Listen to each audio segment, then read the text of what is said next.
बिस्मिल्लाहिर्रहमानिर्रहीम। हम लोगों ने स्टार्ट कर लिया था। सेक्शन नंबर 18 19 हो गए थे हमारे पास। 20 21 और अब आगे के जो सेक्शन हैं वो क्या हम नेक्स्ट चैप्टर में पढ़ रहे हैं। अब चैप्टर्स का नाम जो है वो हमारे पास सेक्शन जो है ये वाला नाम पढ़ लेते हैं पहले हम लोग। कि सेक्शन नंबर 21 जो था 20 था वो था किसकी ऐसी चीजें जो डिडक्शन अलाउ होंगी इनकम फ्रॉम बिजनेस के अंदर। 22 सेक्शन वो था जो जिसमें अलाउ जो चीजें अलाउ नहीं थी हमारे पास। 23 डेप्रिसिएशन का था। 23 इनिशियल अलाउंस का था। उसके बाद नीचे हम आते हैं 24 क्या था इंटेंजिबल का था। 25 प्री कमेंसमेंट एक्सपेंडिचर था। तो इनको थोड़ा थोड़ा देख लेते हैं ताकि रिवाइज भी हो जाए हमें।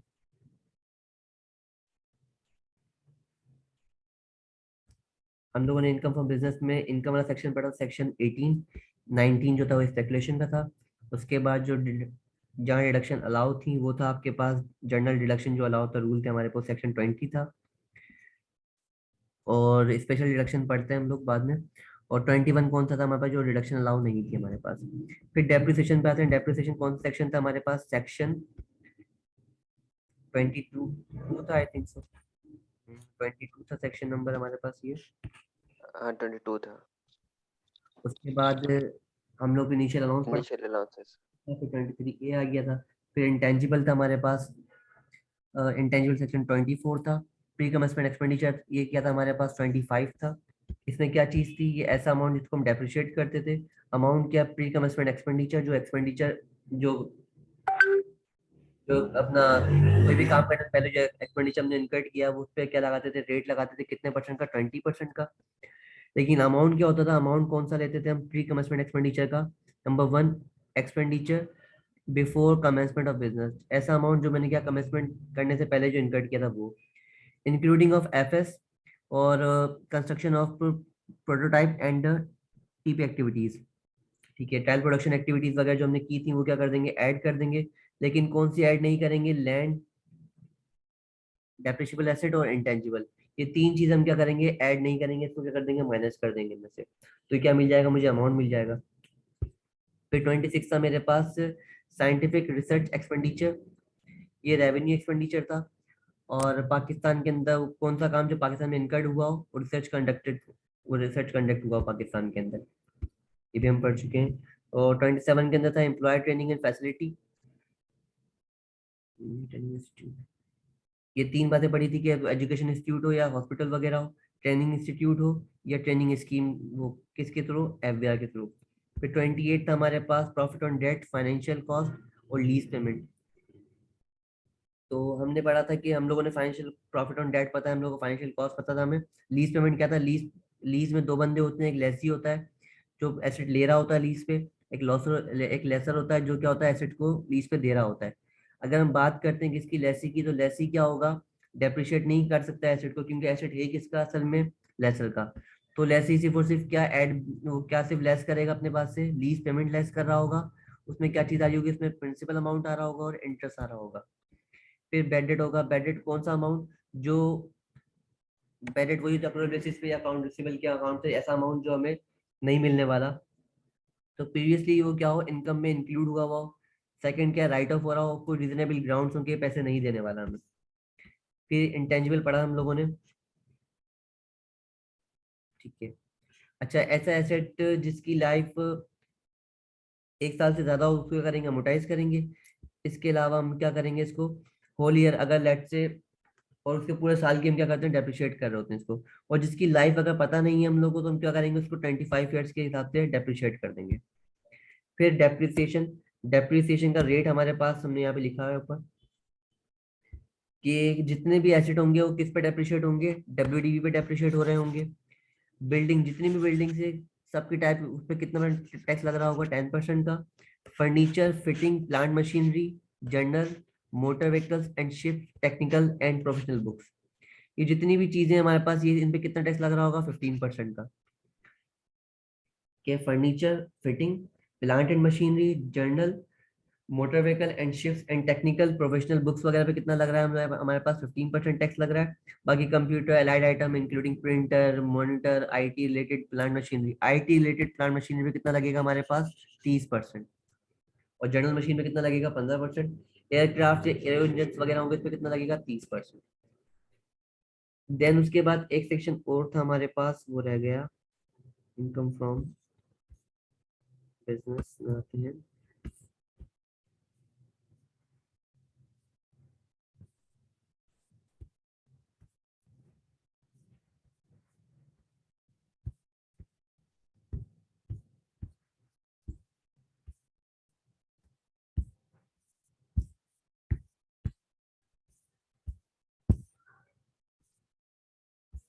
सेक्शन नंबर 27 कौन सा था हमारे पास? Employ training facilities.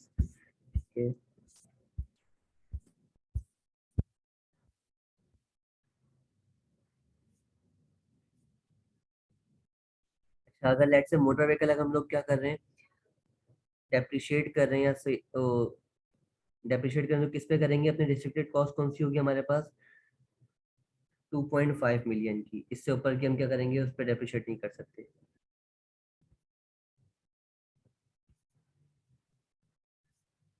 अच्छा, ये एक बात थी हमारे पास कि इनिशियल अलाउंस जो था हमारे पास, डेप्रिशिएबल एसेट जो था, means depreciable asset other than road transport vehicle not paying for hire, furniture fitting वगैरह, plant machinery that has been used previously in Pakistan. इन सब चीजों पे क्या होगी? इन सब चीजों पे इनिशियल अलाउंस नहीं लग रहा होगा। Not paying for hire, not paying for hire मतलब क्या? Dawlance has provided a car to its sales manager, means अंदर ही बंदों को क्या दिया हुआ, उसको एम्प्लॉयमेंट मतलब बेनिफिट के तौर पे दिया हुआ, तो वो क्या है? Paying for, not paying for hire है। ठीक है, तो उस पर कोई भी इनिशियल अलाउंस नहीं मिल रहा होगा।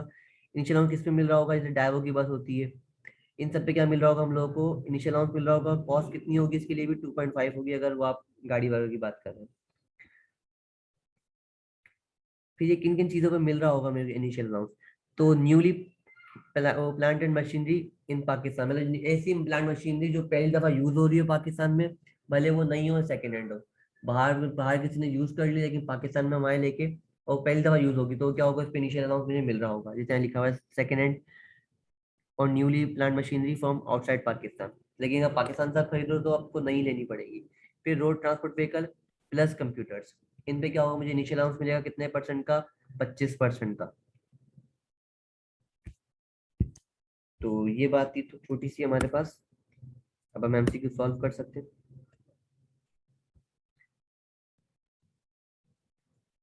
रेट वगैरह याद रखना है कि एयरक्राफ्ट हो गया, एरो इंजन और कंप्यूटर लाइट आइटम वगैरह, आईटी रिलेटेड प्लांट मशीनरी, इन पे 30% होगा, बिल्डिंग पे 10%, बाकी सब चीजों पे 15%। अब क्वेश्चन नंबर 1 स्टार्ट करते हैं हम लोग एमसीक्यूज का। Pre commencement expenditure is uh, pre commencement expenditure is आ,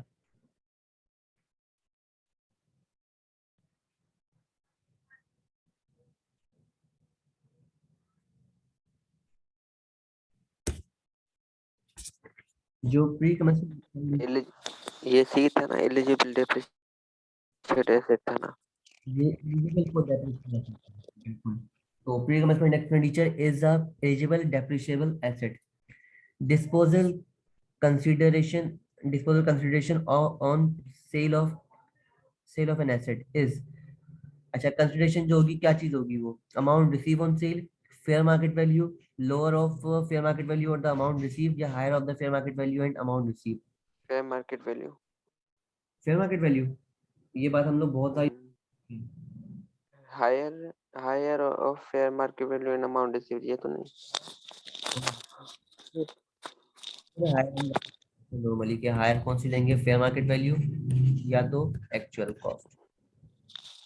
के बाद consider disposal consideration in case of lost asset comprises of salvage value means residual value, insurance claim, both A and B, या none of these। बहुत। भाई जब भी आपका asset जब loss हो रहा होगा, तो हम जब इंश्योरेंस क्लेम मिल रहा होगा, वो हमारे लिए क्या बनेगी? इनकम मिलेगी ना, उस टाइम कंसिडरेशन तो हमारे लिए ये होगी। और सेल्वेज वैल्यू क्या मतलब? मीन फॉर एग्जाम्पल, आपका एसेट आपने लिया 1 लाख का, आपको दुकानदार ने बोला लाइफ कितनी है? 5 साल है, लेकिन जब ये 5 साल हम्म, तो आपका एसेट 10,000 में क्या होगा? सेल हो जाएगा। तो 10,000 रुपये हम खरीद लेंगे, वरना क्या कौन ले लेगा? टीडा पहला ले लेगा, तो वो भी कितने का लेगा? 10,000 का ही लेगा। तो ये क्या है? इसकी रेंटल वैल्यू, हम्म, तो एवरेज वैल्यू बोलते हैं। ठीक है, जो आपको एट द एंड मिल जाएगी। ये सेल्वेज वैल्यू और ये आर भी क्या है? आर का मतलब क्या है? रेजिडुअल वैल्यू, वॉइस कट रही है आपकी। रेजिडुअल वैल्यू, रेजिडेंट वैल्यू, ये दोनों का मतलब। रेजिडेंट वैल्यू, सही सही। तो अब रेजिडुअल वैल्यू कितनी मिल रही है? 10,000 रुपये, लेकिन आपका एसेट बहुत ज्यादा क्या हो चुका है, डिस्ट्रॉय हो चुका है। अब आपको जो पैसे मिल रहे होंगे वो 10,000 में भी 12,000 मिल रहे हैं। हम्म, तो जो इंश्योरेंस वाले आपको दे रहे हैं वो क्या है, आपके एसेट के 12,000 लोगे या 10,000 लोगे?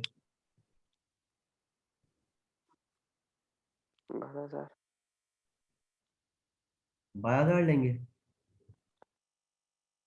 हम्म,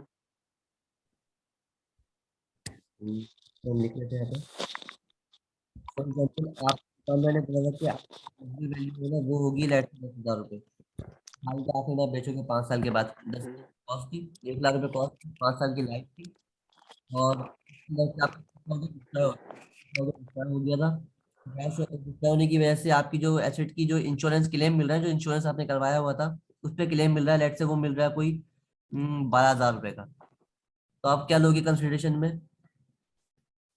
12,000 रुपये। हाँ, अगर लेट से फॉर एग्जाम्पल ये क्या होता है, 10,000 रुपये होता है, यहाँ पे आपको इंश्योरेंस क्लेम मिल रहा होता है लेट से 8,000 रुपये का, आप क्या लेते आप? तो फिर सेल्वेज वैल्यू लेते। फिर क्या लेते? सेल्वेज वैल्यू, तो रेजिडेंशियल वैल्यू। हम ये इंश्योरेंस क्लेम ही लेते, क्योंकि देखो आपका एसेट इतना खराब हो चुका है कि इसके अब 10,000 नहीं मिल रहे। हम्म, तो आप कितने लोगे? 8,000 रुपये ही लोगे। तो ये क्या आपके इंश्योरेंस क्लेम में जो मिल रहा होगा वही क्या लोगे कंसिडरेशन के तौर पर आप मानोगे। डन है। अच्छा सही। उसके बाद नंबर 4 पे, an approved leasing company is the one of the approved by FBR F P R, F P R, government, क्या होगा इसका? F P R, FBR. Leasing approved by. हाँ, यार ये होता है, कंपनी जो है ना ये एफबीआर के थ्रू नहीं है खाली, ये तो हर काम के लिए यूज कर, तो ये कंपनीज के हिसाब से होती है। तो ये क्या होती है? Security exchange commission Pakistan. S C P होगी फिर तो। बिल्कुल, सिक्योरिटी एक्सचेंज कमीशन पाकिस्तान, ठीक है भाई। सी आई आर का फुल फॉर्म भी बता दो। सीआईआर का फुल फॉर्म मुझे पता नहीं है, मैं एक सेकंड चेक कर लेता हूँ। एक सेकंड देना मुझे। सीआईआर, सेंट्रल इंडियन रेवेन्यू तो नहीं है? नहीं, कमेटी ऑन इंटरनेशनल रिलेशंस। सही। बहुत सारे आ रहे हैं इसके अंदर। इन टैक्स फॉर्म लिखो ना। हाँ, टैक्स परपस लिख रहा हूँ। इन टैक्स लॉज ऐसा लिखो या फिर लॉ लिखो।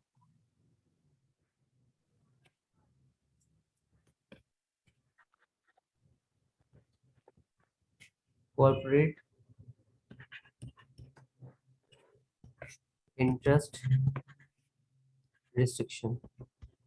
रेट रिस्ट्रिक्शन, सही ठीक। ठीक है भाई, कॉर्पोरेट इंटरेस्ट रिस्ट्रिक्शन। सही।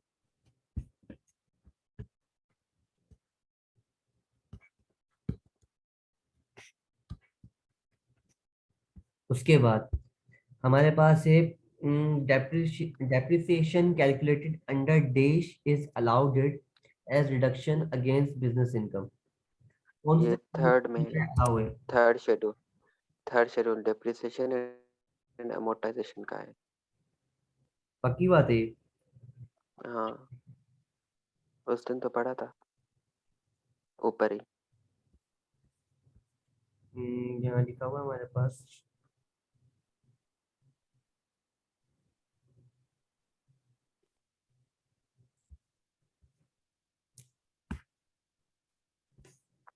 इतनी ऊपर में पढ़ा था एमसीक्यूज में ही। एमसीक्यू में पढ़ा था पीछे। हाँ, आंसर चेंज आ रहा है।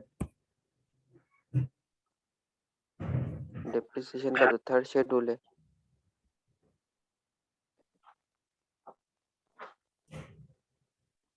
यहाँ पे इसका आंसर आ रहा है क्वेश्चन नंबर 5 का, बी, सेकंड शेड्यूल। एक मिनट रूल चेक कर लूँ, एक मिनट।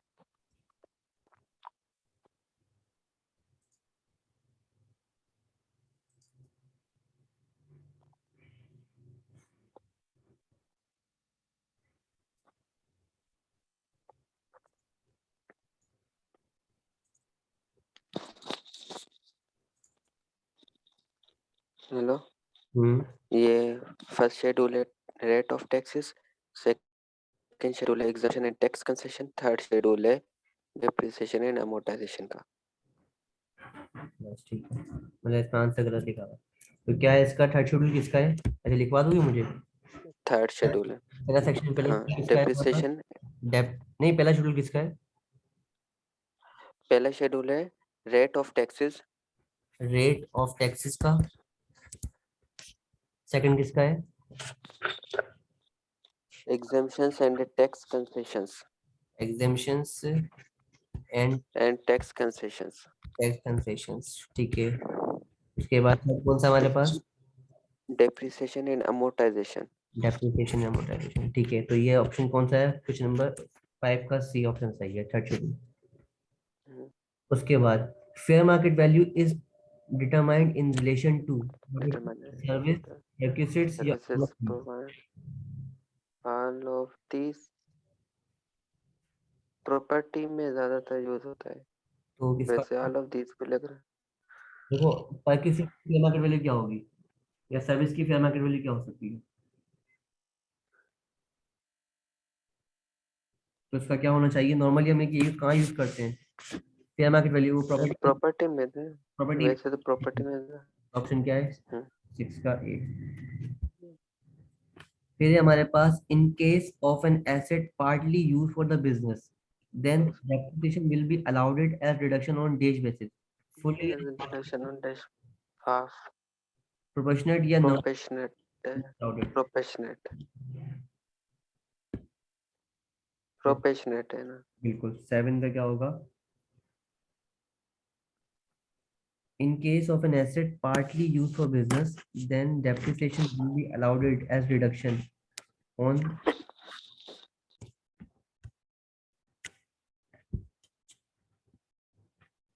ठीक है। The depreciation charge in case of a non-depreciable asset, and the depreciation charge in case of non-depreciable assets used wholly for business would be zero, half, full, full proportionate. Full full लग रहा है मुझे। क्या लग रहा है आपको इसका? एक मिनट। The depreciation charged in case of non depreciatable asset, मतलब कि एसेट डेप्रिसिएशन डेप्रिशिएट होता ही नहीं है ऐसा एसेट, तो उस केस में जीरो होगा। क्या होना चाहिए इसका? जीरो।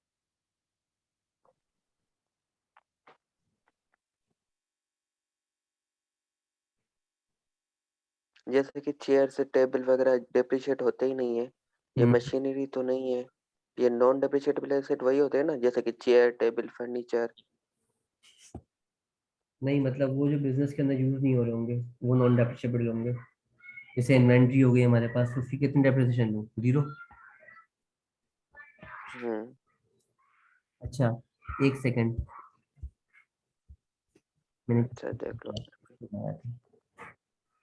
अच्छा, ये क्या बोला था आपने? Fair market value is determined in relation to. मुझे ऑल ऑफ लग रहा था। अब वो मैं समझा कि इसमें लिखा हुआ है कि नॉर्मली कहाँ यूज हो रहा है, तो प्रॉपर्टी में भी हो सकती है, सर्विस में भी हो सकती है, परक्यूसिट में भी हो सकती है। परक्यूसिट में कौन सी वाली बोल रहा हूँ मैं? जैसे फॉर एग्जाम्पल, अगर किसी को आपने क्या दिया, आपने किसी को,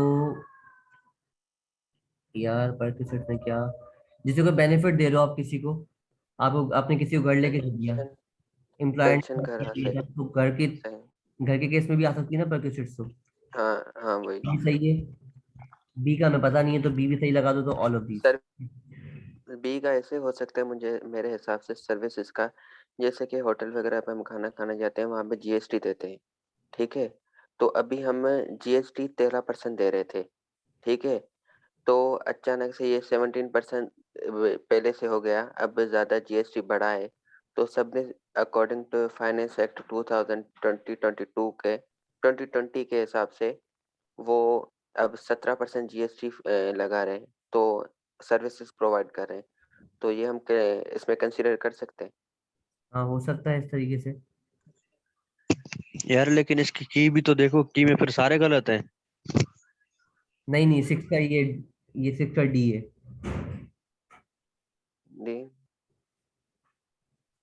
6 का डी आ रहा है। और उसका एक बार 5 चेक कर का लो फिर भी। 5 का सिर्फ गलत है।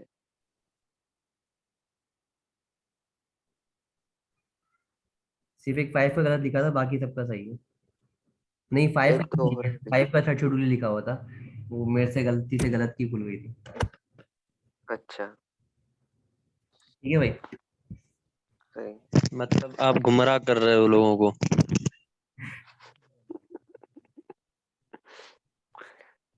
ठीक है सर। तो मार्क्स इससे ले लेना पेपर के बाद।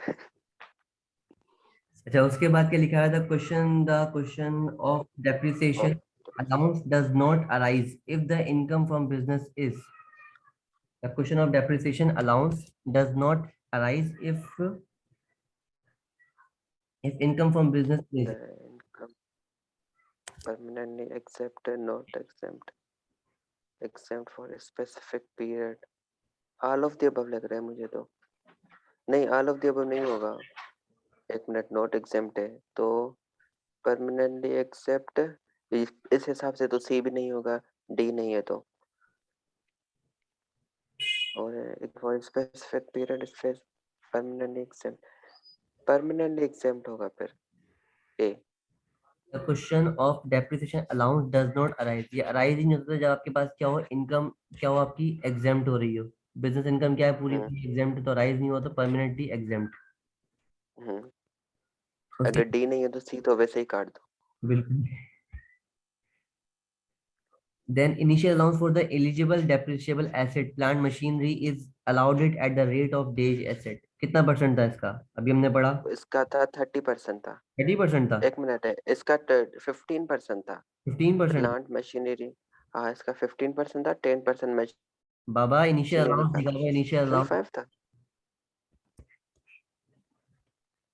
ये, 25 था या 15 था। 15 तो डेप्रिसिएशन रेट था, डेप्रिसिएशन रेट था 15। ये इनिशियल अलाउंस की बात कर रहा है, जो फर्स्ट टाइम यूज हो रहा होगा पाकिस्तान अच्छा में, प्रॉपर्टी प्लांट इक्विपमेंट, याद है? हम्म। तो उस पे कितना परसेंट रेट था, 25% का रेट था ना। अच्छा सही।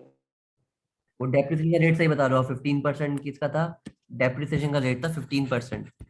अगर आईटी प्लांट रिलेटेड मशीन था तो आईटी रिलेटेड था तो प्लांट मशीनरी, उससे कितना परसेंट था, 30 30%। 30%। लेकिन बोल रहा है इनिशियल अलाउंस बिल्डिंग पे 10%। ठीक है।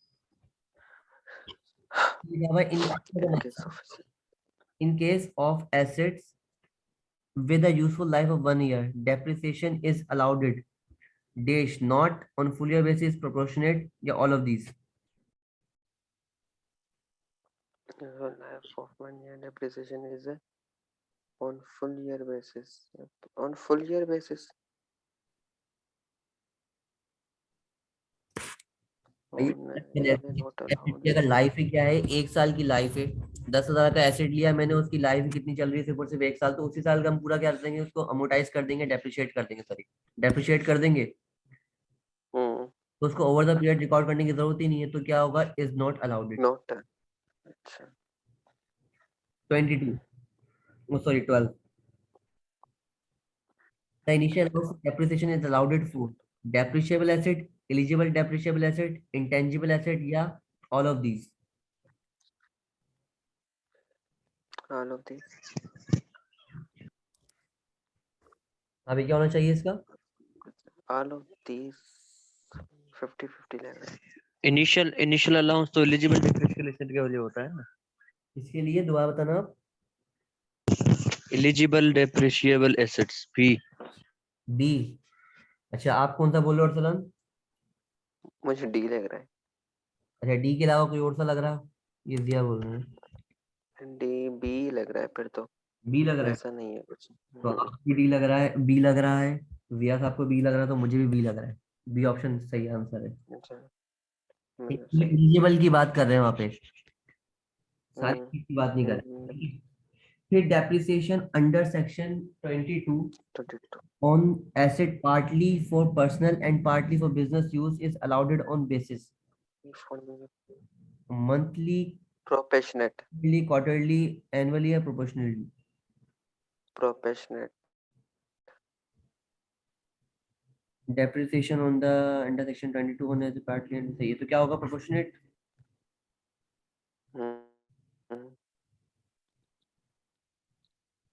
अगर इसका प्रोपोर्शनेट कर रहे हैं हम लोग, तो यहाँ लिखा हुआ है इन केस ऑफ एन एसेट, तो ऊपर भी in case of an asset partly used for business, then depreciation will be allowed it as reduction on days basis.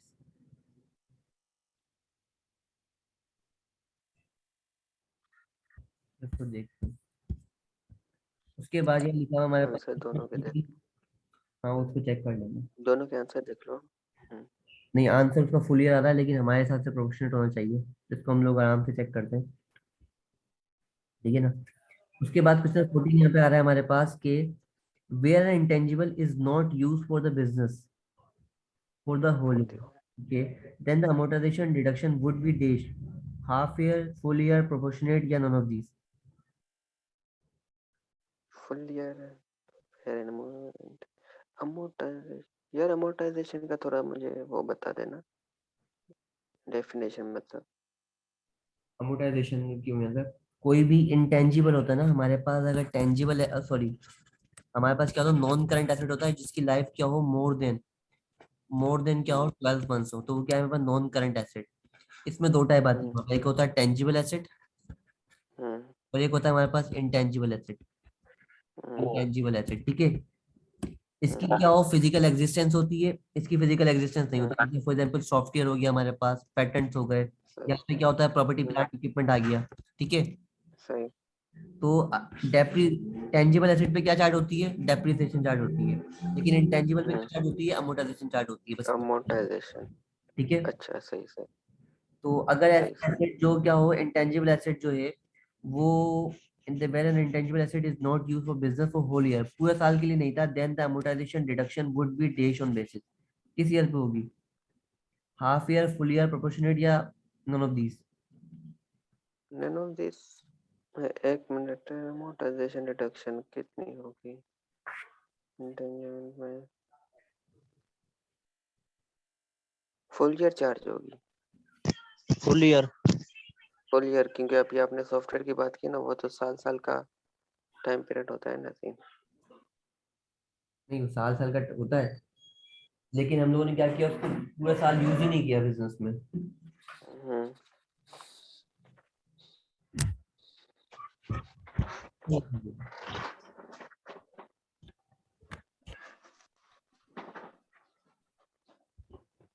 यहाँ ऑप्शन में लिखा हुआ है सी ऑप्शन, प्रोपोर्शनेट। प्रोफेशनल है। प्रोफेशनल कैसे?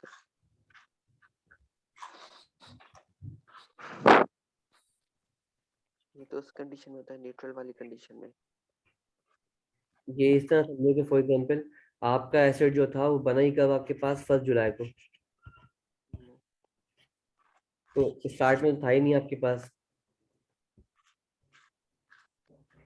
तो सिर्फ इतने से ही क्या होना चाहिए, डेप्रिसिएशन चार्ज होनी चाहिए, अमोर्टाइजेशन चार्ज होनी चाहिए, तो उसके लिए बोला इसने प्रोपोर्शनेट।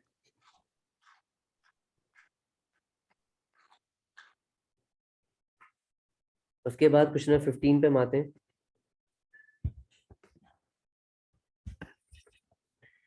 कि a person shall be allowed a deduction of amortization of pre-commencement expenditure on the straight line basis 8 dash rate।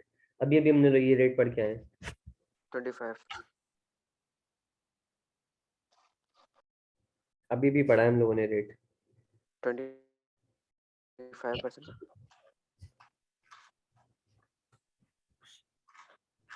अब बताओ कौन सा है? A person shall be allowed a deduction of 10% होगा। 10% नहीं है फिर तो, वो तो बिल्डिंग पे नहीं। और बोलो अब एक ऑप्शन बना लो, ई जो रहमान बोले।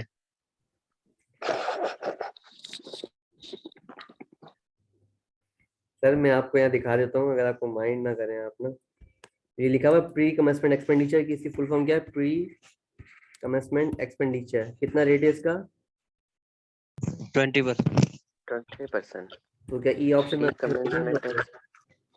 प्री कमेंसमेंट एक्सपेंडिचर हम किसे कहते हैं, जब बिजनेस स्टार्ट होने से पहले जो एक्सपेंडिचर होता है। बिल्कुल। इसमें हम लोगों ने फॉर्मूला पढ़ा था 1+3 + -3 का, याद है?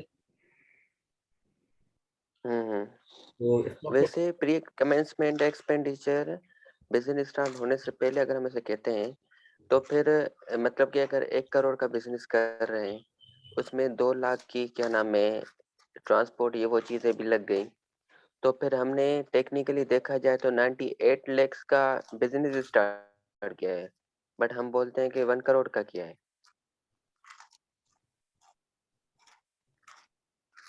देखो प्री इन्वेस्टमेंट एक्सपेंडिचर होता क्या है, जैसे फॉर एग्जांपल मैंने स्कूल स्टार्ट करना है कराची के अंदर, या मैंने लेट से कोई, कराची छोड़ दो, टंडौलम के अंदर मैंने क्या करना है, स्कूल स्टार्ट करना है।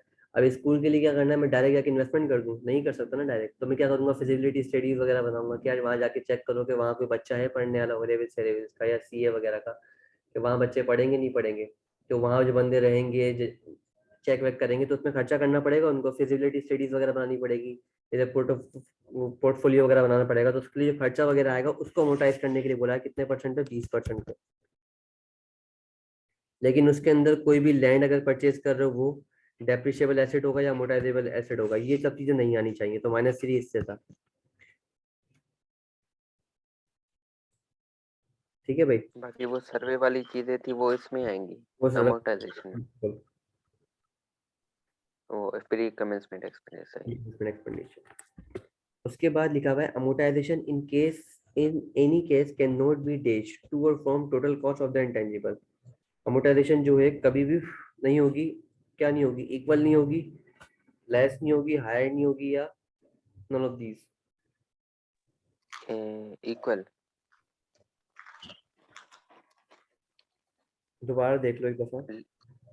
इन case in any case can not be higher तो नहीं होगी। क्या होना चाहिए इसका? Less less in any can not be less can not be है कैन नॉट बी बोल रहा है ये, इक्वल, लेस, हायर, या नन ऑफ दीज। तो इक्वल होगी कैन नॉट बी इक्वल ऐसे।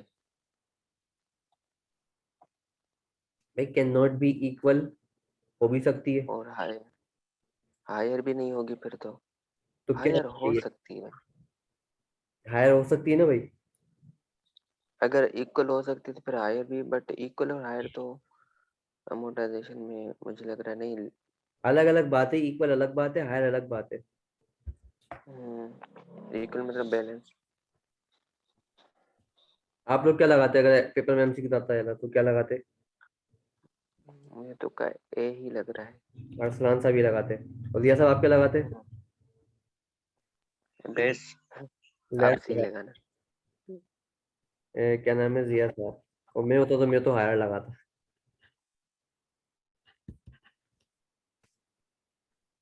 देखो बात सुनो, मतलब इक्वल हायर हो बात सकती तो है। मुझे समझ में आती है, लेस वाली बात क्या कह रहा है कि लेट से अगर 1,000 रुपये, अगर वो 1 लाख का आपका क्या एसेट है, और आपकी अमोर्टाइजेशन आ रही है लेट से कोई 5,000 रुपये, आप बोल रहे हो कि आपकी कॉस्ट कभी भी, आपकी जो अमोर्टाइजेशन है वो कभी भी कॉस्ट से लेस नहीं आ सकती, तो हमेशा आती लेस है ना भाई? बोला amortisation in hmm any case can not be less to the form total cost, कभी भी लेस नहीं आ सकती टोटल कॉस्ट से, तो आती है हमेशा लेस है, ये तो ऑप्शन ही। आती ही लेस है। हाँ तभी तो मुझे ए और बी सी लग रहा है। ठीक है, तो मीन्स सी तो नहीं है, बी तो नहीं है बस, और यहाँ पे ऑल ऑफ दीज वाला ऑप्शन भी नहीं था, या ए और सी वाला ऑप्शन नहीं था, तो ए वाला सीन भी पॉसिबल है और सी वाला सीन भी पॉसिबल है। लेकिन अब ये देखो इसने हम्म बताया हुआ नहीं है कौन सी अमोर्टाइजेशन, टोटल अमोर्टाइजेशन या बेसिस। अब टोटल अमोर्टाइजेशन क्या, कि जितनी भी आपके लेट से आपका जो अमाउंट है वो 1 लाख का अमाउंट है, 10 साल की लाइफ थी हमारे, हम्म 10 साल क्या करा हम लोगों ने, हर साल 10,000 रुपए अमोर्टाइज किया होगा, तो 10 सालों के, अगर हम्म 10 सालों की कैलकुलेट करूँ, अगर मैं 10 सालों की कैलकुलेट करूँ तो कितनी हो जाएगी अमोर्टाइजेशन? 1 लाख रुपए, और हम्म, कॉस्ट भी कितनी है आपके पास, 1 लाख रुपए, तो क्या बराबर आ सकती है?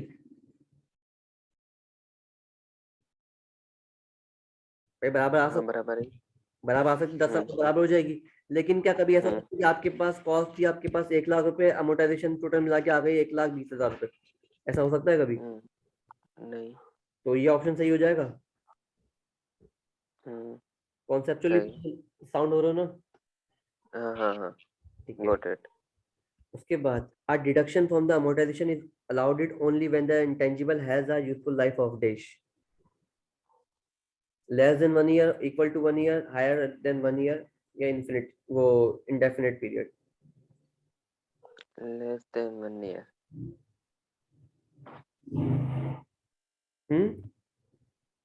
Less than 1 year. अच्छा less than 1 year सही.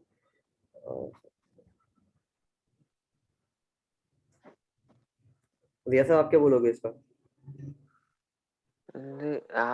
यार एक मिनट. डिडक्शन तो तब होती है ना जब 1 साल से ज्यादा हो। हाँ तो ये पॉइंट तो कर गया अरसलान का. डी मतलब ओ सी सॉरी सी कह रहा है मतलब. सी 1 साल के ऊपर हो फिर भले वो इंडेफिनेट पीरियड हो कुछ भी हो हमें उससे कोई गर्ज नहीं है.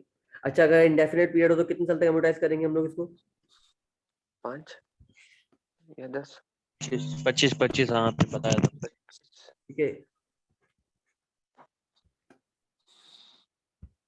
उसके बाद in case of an export of an asset, if in case of an export of an asset the disposal consideration would be treated as cost of the asset. consideration की बात कर रहा है ठीक है.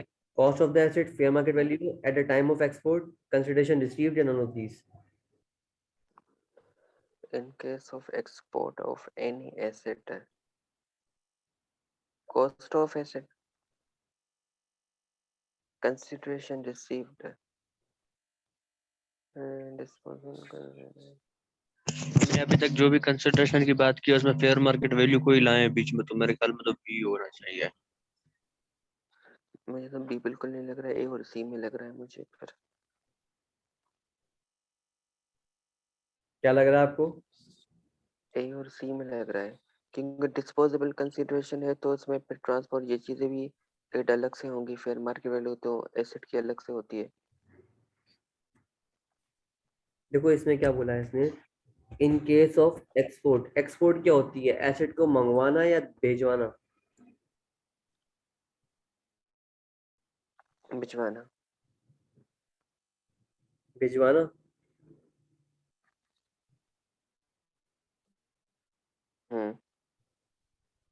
सही है. द डिस्पोजल कंसिडरेशन, जो कंसिडरेशन क्या लेंगे हम लोग? कॉस्ट ऑफ द एसेट लेंगे, फेयर मार्केट वैल्यू लेंगे, कंसिडरेशन रिसीव लेंगे.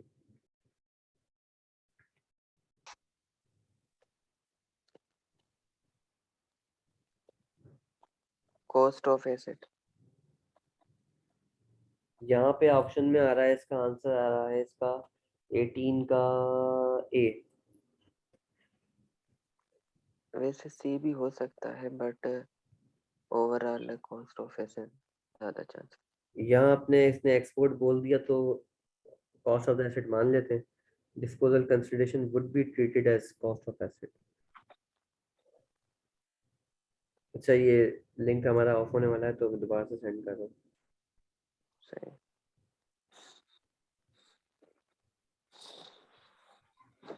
क्या हो जाएगा? ठीक है.